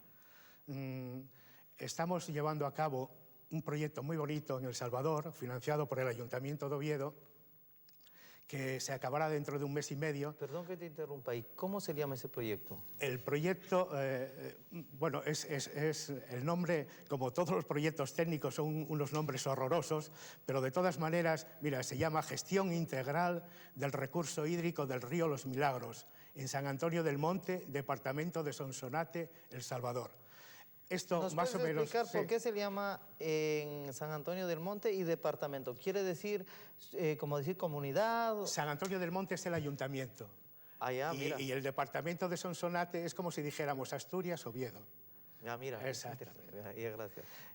Es un pequeño pueblecito que pasó de tener 500 habitantes a tener 6.000. Y lógicamente no tenían agua potable. Y anduvieron los pobres por ahí a ver si alguien les hacía un proyecto técnico para presentarlo a su propio ministerio. Y como nosotros llevamos 10 años ya en El Salvador, desde los últimos terremotos que hubo en el año 2001, tenemos una oficina estable en El Salvador y somos unos 13 o 14 geólogos permanentes allá. Curiosamente, en un sitio tan convulso que hay terremotos, inundaciones, huracanes, no hay estudios de geología.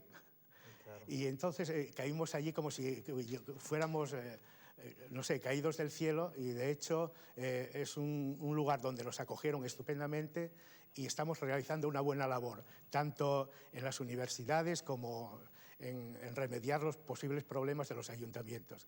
Y este del Ayuntamiento de Oviedo en especial es el clásico proyecto que sale redondo, porque realmente el dinero que nos dio el ayuntamiento no fue mucho. Pero nosotros logramos involucrar a la comunidad, logramos involucrar al ministerio y hoy día ya va todo sobre ruedas. Vamos, digo que no es mucho el dinero en sí porque tampoco contamos el trabajo que hicieron los propios habitantes.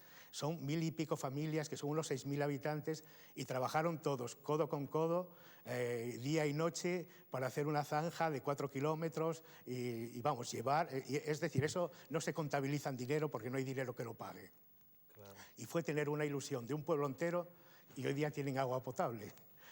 Sí, ¿me podrías indicar de cuándo inició este proyecto y el costo en maneras, el proyecto, forma redonda? Sí, el proyecto se inició como hace 2 años y el costo estimado yo lo calculo sobre 8 millones de pesetas, de las antiguas pesetas, que son unos 50.000 euros, 48 o 50.000 euros.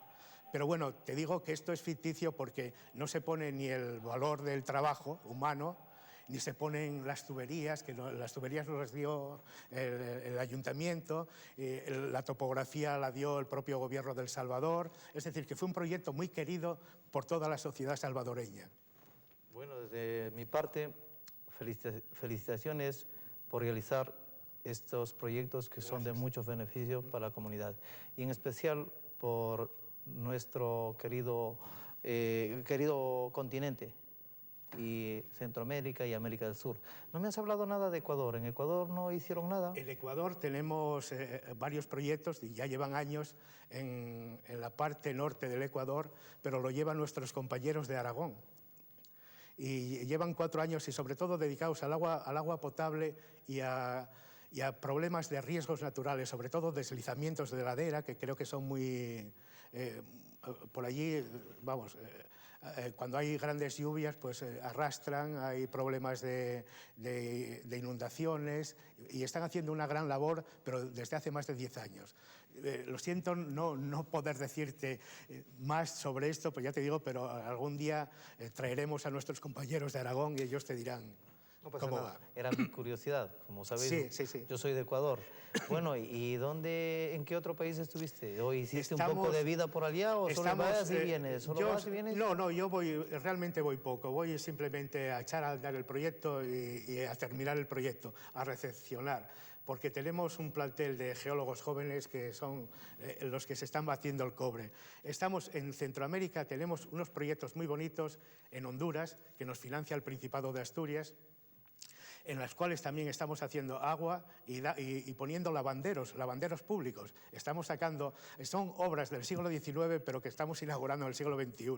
Estamos formando unos lavaderos que son, para mí estoy muy orgulloso porque es como, yo lo viví aquí, ya soy mayor, vi cuando venían nuestros emigrantes de Cuba, sobre todo, que cuando venían a su pueblo, lo primero que hacían era poner una fuente pública y un lavadero. Yeah. Y entonces esta es tecnología de ida y vuelta. Yo lo llevo ahora por allá. Y estamos sacando a las mujeres de lavar, bueno, a las mujeres y a los hombres de lavar en el río, y tienen un sitio de reunión y además que les sirve. Luego también tenemos un proyecto también magnífico en Nicaragua que nos está financiando la Fundación Eroski. Y es un pueblo que está entre Nicaragua y Honduras, en una zona que tuvo una convulsión tremenda cuando a la época de los sandinistas, que había una parte de un ejército que se llamaba la Contra, que actuaba desde Honduras y entraba en Nicaragua. Y lo que hizo fue que la gente, para evitarse problemas, la mayoría marcharon de vivir de allá y solo se quedaron unos indios que son propietarios del terreno, tienen una célula real del rey Alfonso VI, me parece que son propietarios del terreno. Y como son propietarios del terreno, se quedaron. Mira. Son 25.000 personas y vamos a ver si por lo menos les llevamos el agua y la luz. Y la Fundación Eroski nos lo financia con mucho cariño porque creo que alguien de esa fundación, que es una cooperativa, estuvo por aquellas tierras y vino horrorizado de lo que vio. Claro, es que no es para menos. Exacto. Bueno, Luis, ha sido un placer tenerte en este programa. Pues nada. Si tenéis algún mensaje, pues para nuestro público. Estamos a disposición de todo el mundo. Nosotros trabajamos con todas las ONGs. Estamos trabajando con ellas. Todo lo que se refiere a agua y a riesgos naturales, ahí nos tienen. Estamos en la Facultad de Geología de la Universidad de Oviedo, en el polígono de Yamaquique, y allí nos pueden contactar a cualquier hora del día. Gracias una vez más, Luis, pues y a seguir trabajando y que todos queremos esas ayudas. Okay. ¿Vale? A ver si para la próxima vez vengo más enterado de lo de Ecuador. No pasa nada. Felicidades.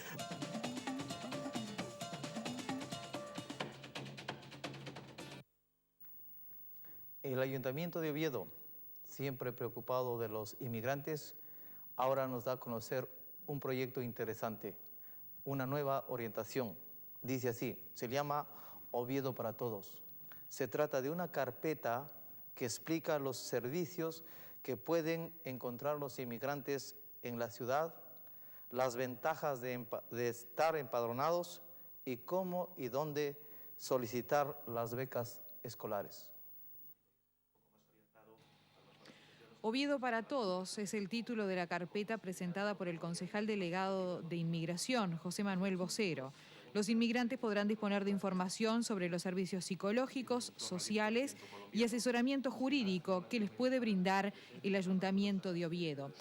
También se dan a conocer detalles sobre becas de estudios y las ventajas de estar inscrito en el padrón municipal. La idea que tiene la idea de ofrecer esta carpeta surge para que las personas que llegan aquí a Oviedo tengan un soporte escrito en el que orientarse, ¿no? Y esta guía les sirva un poco para conocer las posibilidades y facilidades que tienen y lo tengan por escrito. Es decir, que una vez que se presenten a recoger la carpeta, pues lo harán en un local municipal, pero bueno, allí podrán tenerlo luego por escrito y también se lo podrán hacer llegar a otras personas que ellos conozcan. Más de 600 carpetas serán distribuidas en la Oficina de Atención al Inmigrante y en la Consejería de Servicios Sociales. Al igual, tenemos la participación del Sindicato Comisiones Obreras de Oviedo.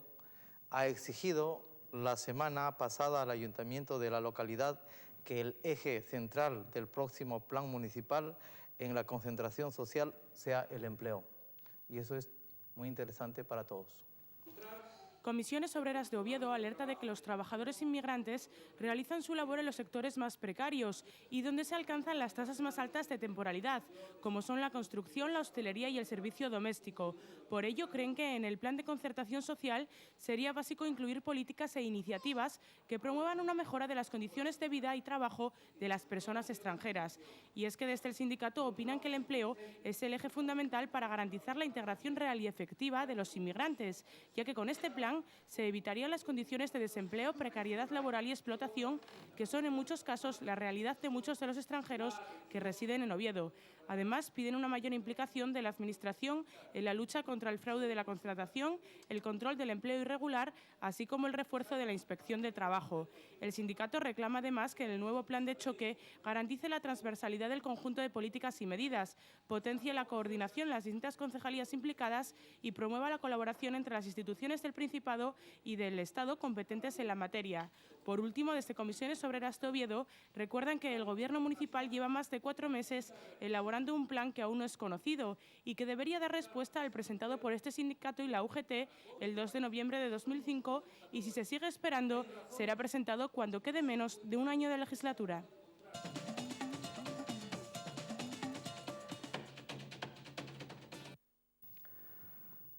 Vamos a problemas internacionales. Ecuador, con la intención de superar su problema de crisis, cae en más inconvenientes. Ahora existe la CONAIE contra nuestro presidente, digo nuestro, aunque esté aquí en España, Alfredo Palacios. Ahora, como todos los programas, conoceremos la actualidad de otros países y, como dije, en especial de Ecuador. En el mismo se señala la represión que han sufrido los indígenas en los últimos días por las movilizaciones que se han llevado a cabo. La Confederación de Nacionalidades Indígenas de Ecuador ha redactado un manifiesto en el que se indica que la represión sufrida desde el pasado día 13 de marzo ha sido extremadamente violenta y algunos de los que se levantaron han resultado heridos de gravedad.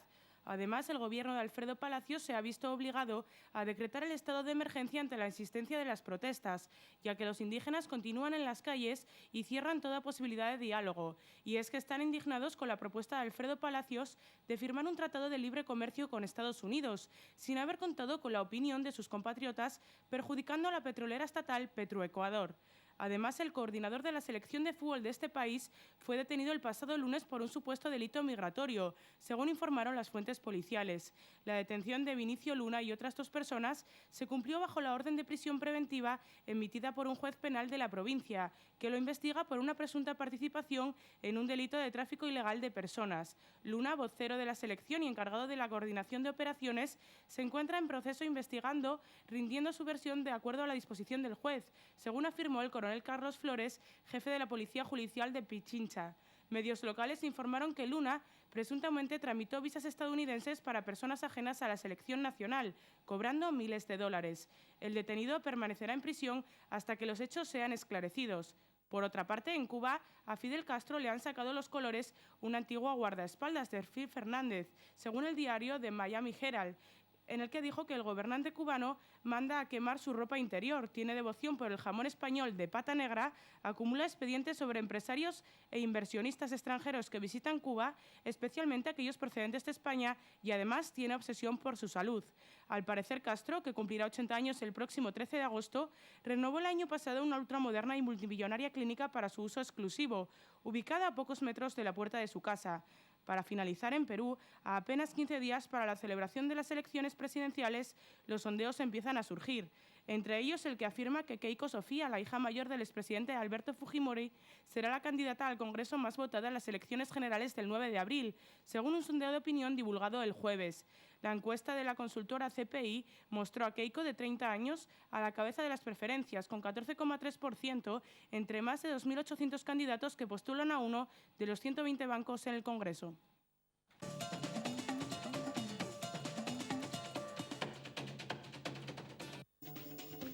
Cajastur con más sorpresas para el inmigrante en especial.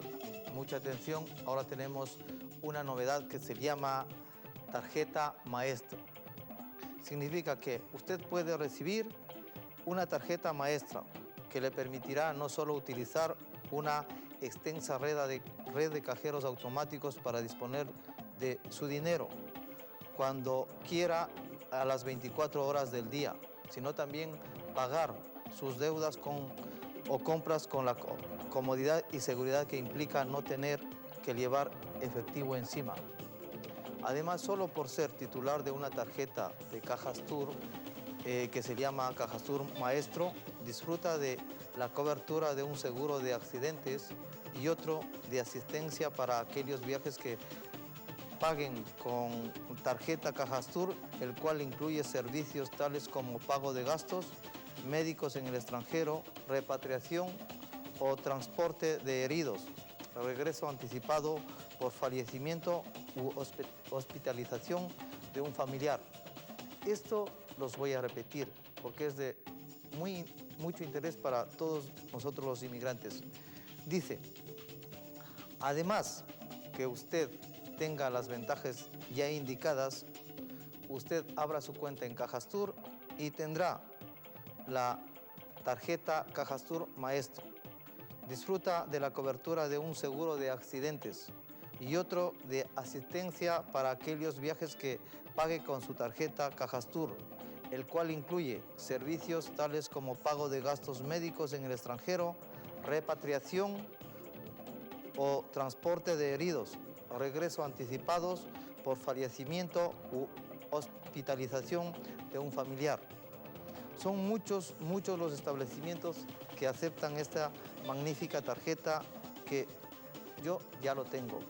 Y además, hacer tu primera tarjeta Cajastur la tendrás gratuita.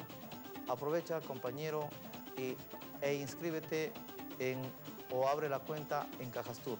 Gracias.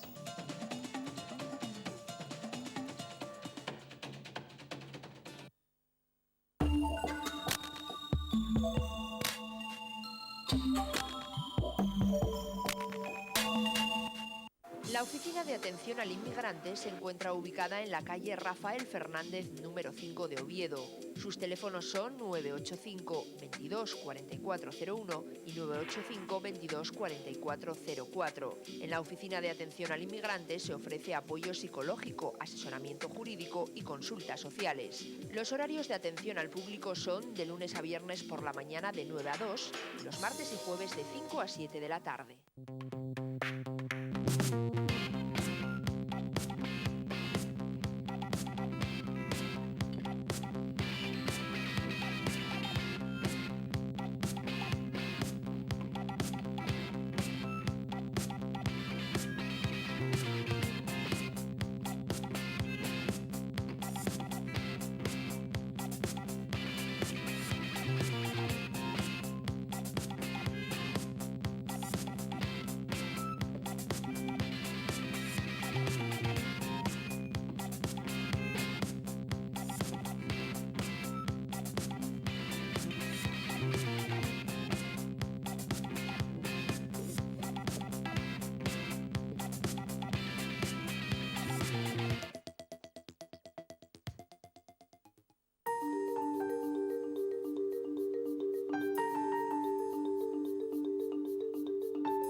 Otro mundo es posible. Depende de ti. Con la colaboración de Oviedo TV.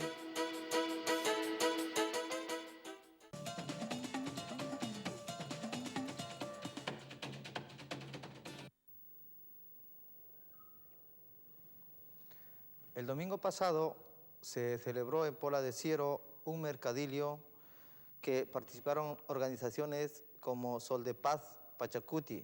En el mismo participaban diversas organizaciones de inmigrantes para mostrar sus productos, su forma de vida o su cultura a todos aquellos que quisieron aprovechar aquella soleada mañana.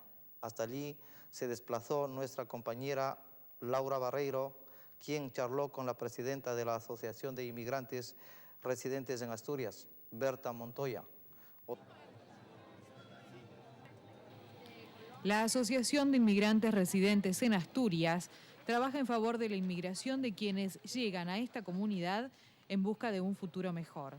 El asesoramiento legal en los distintos trámites a cumplir y el informar a los inmigrantes sobre sus derechos y sus deberes como residentes en el Principado de Asturias son parte de los objetivos de esta asociación. Hay una serie de mercadillos organizados a lo largo de toda Asturias, algunas veces por gente de los ayuntamientos, otras veces por gente del comercio justo o la cuestión ecológica y tal. Entonces estamos aquí para participar con los compañeros que nos han invitado. Viene un grupo de compañeros más tarde para actuar, para participar durante estas jornadas. Pues a través de Sol de Paz Pachacuti estamos en contacto con este tipo de eventos, con este tipo de actividades, y a nosotros nos parece muy bien el participar. ¿Por qué? Porque de alguna manera podemos venir e informar a nuestros compañeros inmigrantes sobre la situación de la ley de extranjería, sobre temas de documentación, cubrirles impresos y tal. Otra de las funciones que tiene la asociación es crear un espacio donde los integrantes puedan intercambiar experiencias, comentar sus problemas y sus logros y conservar además las costumbres de sus países de origen.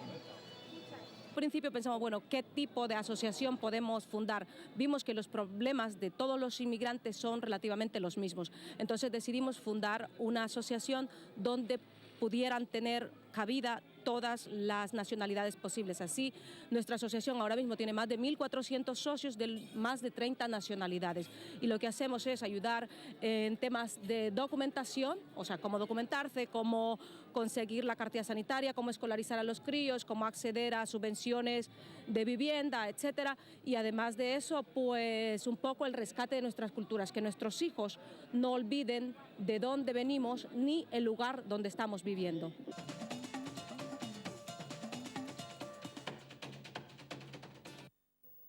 Pasando a algo muy interesante que a todos nos gusta. Ahora resumimos la situación del fútbol latinoamericano, con especial atención al Nacional de Ecuador, que en el pasado miércoles jugó contra Asunción de Paraguay, después de haber recuperado el liderato de la Liga Nacional al golear al Deportivo Cuenca. Con la sombra de la detención del coordinador de la selección ecuatoriana de fútbol, los equipos siguen con su trabajo. Sin duda, el protagonista de la semana es el Nacional, que ha sido derrotado el pasado miércoles en la Copa Libertadores por Libertad de Paraguay por 4-1 y queda hundido en el fondo de la tabla de clasificación de su grupo. Pero dentro de la Liga Nacional Ecuatoriana, los militares recuperaron la punta del campeonato ecuatoriano de fútbol al golear 4-1 al Deportivo Cuenca. Este triunfo de los criollos los ubica al tope del tablero con 20 puntos y hundió a los morlacos al fondo de la tabla con 3. El segundo lugar es para la Liga de Quito, que a pesar de su derrota 1-0 ante Maracá de Ambato, le pisa los talones al Nacional con 19 puntos. Olmedo de Riobamba hizo prevalecer su condición de local al golear 3-1 a Aucas. Consiguió 16 puntos y está tercero, mientras Aucas se encuentra séptimo con 11 unidades y mejor diferencia de goles. La quinta posición con 14 puntos es para Deportivo Quito, que obtuvo un apretado triunfo por 2-1 sobre Emelec, que le sigue en sexto lugar con 11 unidades. Espoli, que alcanzó 9 puntos, está en octavo lugar a pesar de su derrota por 1-0 ante el Barcelona, que le sigue en la tabla de posiciones con similar puntuaje pero mayor diferencia de goles en contra. La novena fecha se caracterizó por el triunfo de los locales. La siguiente ronda será de revancha, por lo que se enfrentarán los mismos equipos. Así las cosas, el Nacional recupera el liderato con 20 puntos, uno más que el segundo clasificado, Liga Deportiva Universitaria de Quito.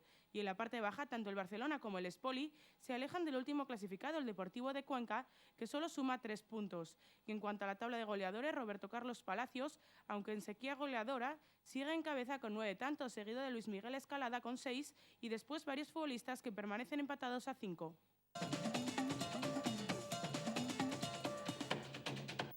Como todo principio tiene un final, estamos llegando al final.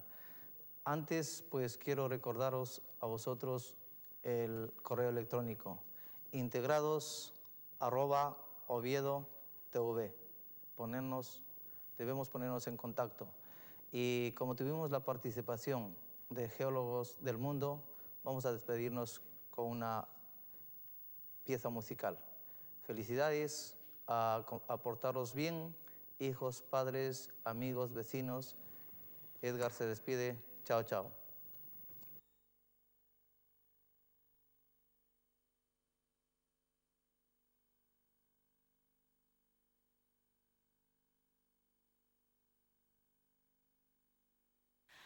Now that we're through the hell with you, we don't mind. We just give it a sigh.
La Oficina de Atención al Inmigrante se encuentra ubicada en la calle Rafael Fernández, número 5 de Oviedo.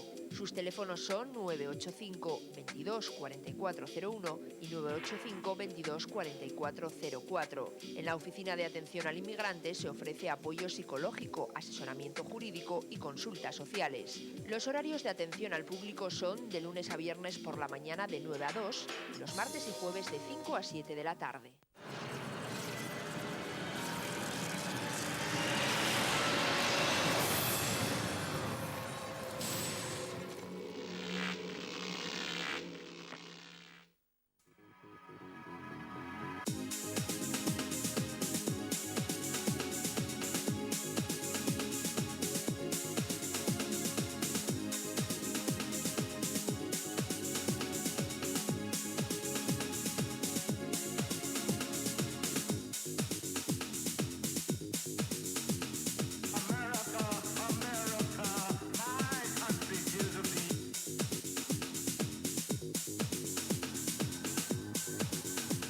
Suárez Consulting, hipotecas para compra de vivienda 100% del valor, condiciones especiales para funcionarios, hipotecas para compra de vivienda, extranjeros residentes y eventuales inavales. Suárez Consulting, préstamos personales en 24 horas, solucionamos subastas, embargos, créditos con cuotas atrasadas. Suárez Consulting, consúltenos. Sidrería Asturias. 2 décadas llevamos abriendo los sentidos a nuevas sensaciones que producen en el paladar las carnes rossias asturianas, los pescados y mariscos del Cantábrico y los aromas de nuestra selección de embutidos. Todo bien regado por el producto más tradicional de nuestra tierra, la sidra. RAI, ASNEF, embargos, préstamos, hipotecas, reunificación de deudas. En Banservices todo tiene solución.